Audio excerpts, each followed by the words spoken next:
do you think that as far as banks are concerned, the favor is tilting more back towards private banks? The story's been all about your public sector banks the last few quarters. Do you think that those scales are tilting?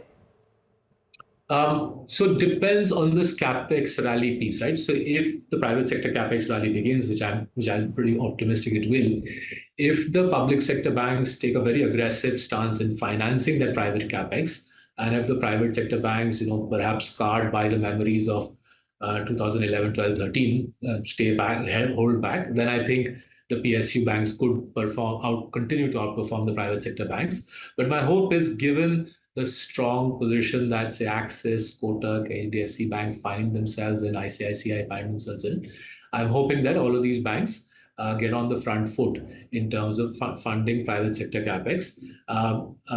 Discussions with the banks over the last few months does suggest a degree of hesitancy, given the traumas and the sort of tragic memories of 2008 through to 2014. But again, the banks are run by smart people, and I'm hoping that they'll grasp the initiative, and we will see the corporate balance sheets, the corporate lending activities of the private sector banks. I'm optimistic will step up over the next 3 quarters. Just a quick follow-up on the IT piece, because again, that's a bit of a debate. Indian IT, is it a good time? Is it not? Are they really poised for this leg of, you're saying, the hot streak in the American economy? Which segment of these IT stocks do you think would be more favorable? Are you looking at the big ones, your Infosys, TCS, Wipros of the world, or then your mid-cap or mid-level IT companies are the ones with the most potential?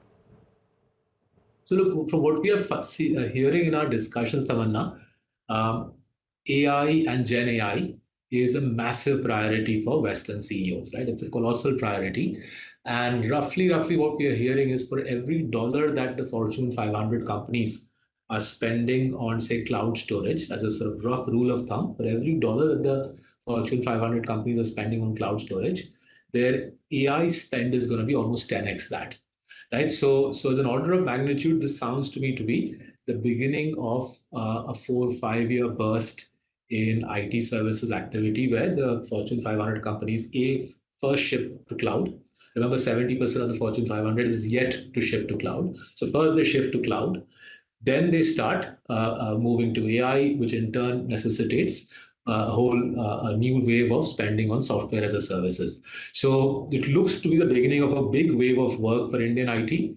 Whilst I'm sure there are mid-cap IT companies who will benefit from bits and bobs of this colossal wave of IT spend that's coming towards India, our preference would be stay invested in the big names and capitalize on the totality of the surge, right? Almost every aspect of the Fortune 500 IT companies' spend will have to be revved up as they transition from legacy systems to first cloud, and then cloud with AI enabled inside it.